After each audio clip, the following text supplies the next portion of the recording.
बहुविधि चित्र बनाए के हरि रचीन किड़ा रास, जाहि न इच्छा झूलवे को ऐसी बुद्धि के ही पास। नमस्कार दोस्तों, मैं अविनाश दास रेशनल कबीर यूट्यूब चैनल में आप सबका हार्दिक स्वागत करता हूं। साथियों, यदि आप चैनल को सब्सक्राइब नहीं किए हैं, सब्सक्राइब जरूर करें, शेयर करके अपने सभी साथियों तक, सभी ग्रुपों में पहुंचाएं, बेल आइकन को प्रेस कर दें, ऑल नोटिफिकेशन ऑन रखें ताकि हर नया अपडेट आप तक पहुंच सके। और साथियों, लाइक करें, कमेंट भी जरूर लिखें। मैंने सतगुरु कबीर साहब की हिंडोला प्रकरण के 2 पंक्ति बोला है दोस्तों, बीजक से। सतगुरु कबीर साहब का प्रमाणिक रचना बीजक है, उसका संक्षेप में अर्थ कर देता हूं, फिर आज के प्रसंग पर चलते हैं। सतगुरु ने कहा, बहुविधि चित्र बनाए के हरि रचिन कीड़ा रास, जाहि न इच्छा झूलवे को ऐसी बुद्धि के ही पास। संसार के राग रंग में और मन के तरंग में आदमी कल्पना से कितनी प्रकार की तस्वीर बनाता है और ऐसे रंगीनियों में डूबे रहने के लिए सबका मन होता है। सतगुरु कहते हैं, जाहि ना इच्छा झूलवे को ऐसी बुद्धि के ही पास। क्या दुनिया में ऐसा भी कोई आदमी है जो भुलावे में न आए, झुलावे में न आए, बहकावे में न आए और इन नकली तस्वीरों को समझ सके कि जो तस्वीरें बनाई गई है वो वास्तव में तस्वीर हैं, वो किसी प्रकार से जीवित अस्तित्व नहीं है। बात बहुत गहरी है दोस्तों। जहां पर कोई जवाब नहीं बचता है तो कहते हैं कि लीलाधारी अलौकिक परमात्मा जो है लीला कर रहा है, उसके पास रिद्धि सिद्धि अष्ट सिद्धि नवनिधि और बहुत सारे जो है चमत्कार, बहुत महिमा, उसके पास सब महिमा का मालिक है वो मायापति। उसके लिए क्या दुर्लभ है। और साथ साथ उसके ही लिए नहीं, उसके भक्तों के लिए भी कादिर दुर्लभ है, जो डायरेक्ट जुड़े हुए उससे सीधे संबंध रखते हैं। तो साथियों, अभी हम पढ़ रहे हैं कबीर और रामानंद। यह पुस्तक मैं कई दिन से आपको पढ़ के सुना ही रहा हूं। थोड़ा लेट हो जाता है दोस्तों।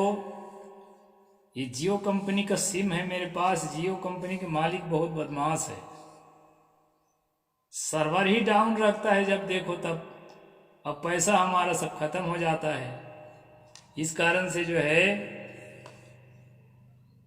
अब क्या करें, यहां उसी का टावर ऐसे रखना पड़ता है, तो बदल लेते।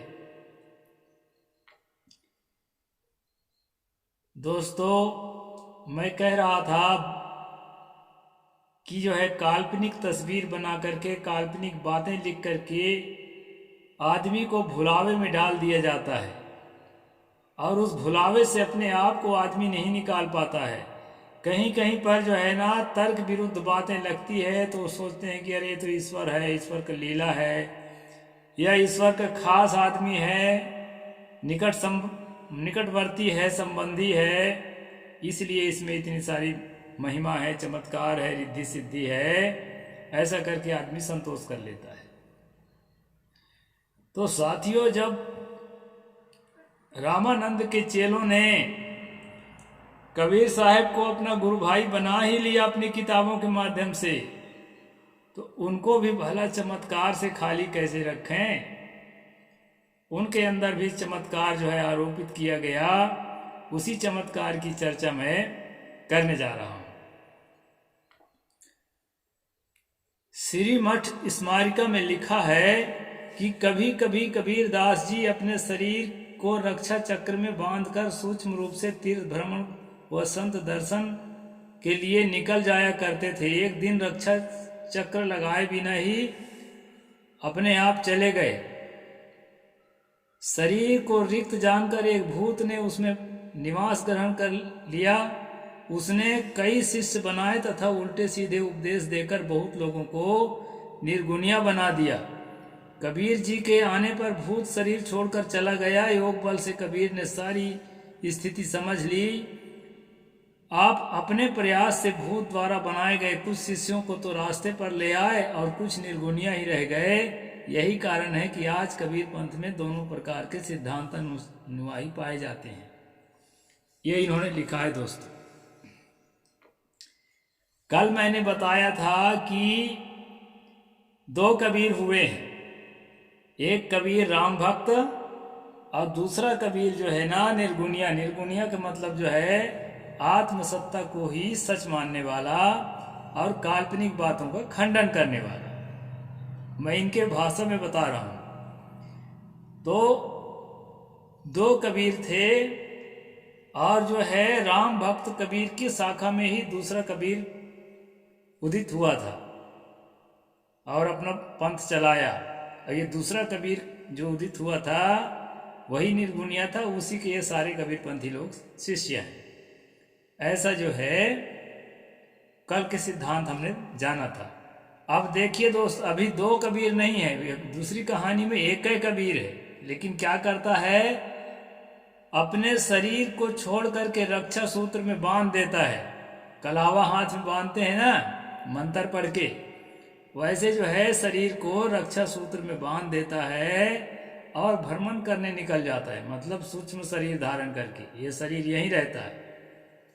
ऐसा चमत्कारी कबीर तो ऐसा करते थे। एक दिन जो है रक्षा सूत्र में बांधना भूल गए और चले गए तीर्थ यात्रा करने, पर्यटन में, गंगा जमुना सरस्वती नर्मदा कृष्णा कावेरी। तो क्या होता है कि एक भूत जो था, भूत प्रेत, वो भूत जो है वो शरीर को खाली जान करके उसी में घुस गया, भूत आत्मा। और वो शरीर घुस करके क्या किया कि उल्टे सुल्टे उपदेश जो है लोगों को सुनाने लगा और निर्गुणिया बना दिया। जब वहां से कबीर लौट करके आए तो भूत डर के मारे भगा। रे मैं तो इसके शरीर में घुसा हुआ हूँ। तो शरीर वाला आ गया असली हकदार, और वो भगा। फिर अपने शरीर में दोबारा आके कबीर ने फिर से प्रचार किया। तो कुछ लोगों को जगा पाए और कुछ लोग तो वो निर्गुणिया रह गए, अंधविश्वास को मानने को राजी ही नहीं हुए। इस प्रकार जो है इसमें ये बताने की कोशिश किया है कि असली कबीर जो है अंधविश्वासी थे। अंधविश्वासी नहीं भाई, ज्ञानी इनकी भाषा में। और वो उसके शरीर में भूत जो है घुस करके आके अंधविश्वास का खंडन करने लगा। अब फिर आ गया तो फिर सही करने लगा। इसलिए दो तरह की विचारधारा कबीर पंथ में पाया जाता है। ऐसा जो है उस किताब में लिखा है। उपर्युक्त बातें कितनी काल्पनिक है। कोई भी व्यक्ति अपने शरीर को अलग रखकर कहीं कैसे जा सकता है। आज के इस वैज्ञानिक युग में इस प्रकार की बातें लिखना एकदम हास्यास्पद है। लेखक कहते हैं यह हास्यास्पद है। फिर जब कबीर किसी तीर्थ का महत्व ही नहीं देते तो भला तीर्थ करने क्यों जाएंगे। उपर्युक्त कहानी बिल्कुल निरर्थक है। भूत ने कई शिष्य बनाए और उनके सब शिष्य निर्गुणिया हुए। कबीर को समझाने पर भी वे उनकी बात नहीं माने। अर्थात आज जितने निर्गुणिया संत भक्त हैं वे सब कबीर के नहीं भूत के चेले हैं। ये बताने का कोशिश किया।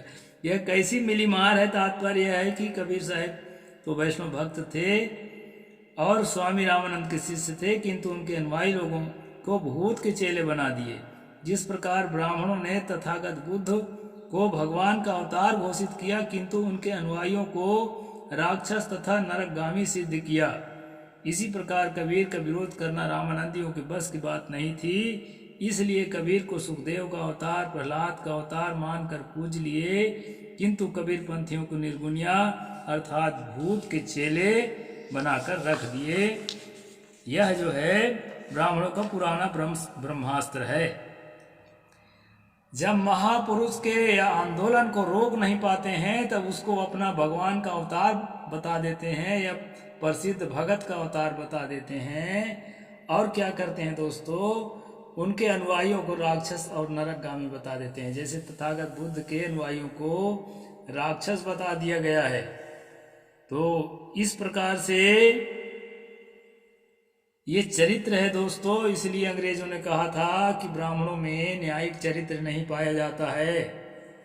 जब जब भारत में ऐसे महापुरुष हुए तब तब इन्हीं ब्रह्मास्त्रों का उन्होंने उन पर प्रयोग किया है। संत रैदास को पूर्व जन्म को ब्राह्मण बताया, पूर्व जन्म का ब्राह्मण। इतना ही नहीं, वैष्णवों ने उन्हें यमराज का अवतार बताया, सबको मारने आए थे संत रैदास। भगवान बुद्ध को विष्णु का अवतार, कबीर को प्रहलाद का अवतार बनाकर इन महापुरुषों को अपने खेमे में कर लिया और उनके अनुयायियों को नरकगामी करार कर दिया। यह एक प्रकार की मिली मार है। अतः इससे सब्जबाग से सावधान रहने की जरूरत है। कबीर जब किसी अवतार को तवज्जो नहीं देते हैं, श्रेय नहीं देते हैं, तब उन्हें अवतार सिद्ध करना हास्यास्पद है। अवतारवाद के वो खुद खंडन करने वाले हैं। निष्कर्ष यह है कि सदगुरु कबीर किसी रामानंद के न तो शिष्य थे और न किसी राम कबीर के शिष्य या 2 नंबर के कबीर थे। इस प्रकार के कोई कबीर नहीं थे। कबीर कबीर हैं और उनकी जो विचारधारा है उनकी अपनी विचारधारा है। और ये पारक सिद्धांत जो है सब प्रकार के आडंबर, अंधविश्वास, रूढ़िवादी और कुप्रथाओं से मुक्त रहने का संदेश देता है और जात पात छुआछूत से मुक्त रहने का संदेश देता है। और जो है कहीं ईश्वर, परमात्मा, देवी देवता, स्वर्ग नरक खोजने के चक्कर से बचने का संदेश देता है और अपने अस्तित्व को समझने का संदेश देता है दोस्तों। और यही कबीर साहब के जो बेसिक आइडियोलॉजी है, जो उनकी मूल विचारधारा है, वो यही पारक सिद्धांत है। ये सब हमको समझना चाहिए। कबीर साहब पूर्णतः निर्गुणी विचारधारा के संत थे। उनका रामानंदियों से कोई संबंध नहीं। साहेब जिंदगी। जय जोहार, जय भीम, जय भारत।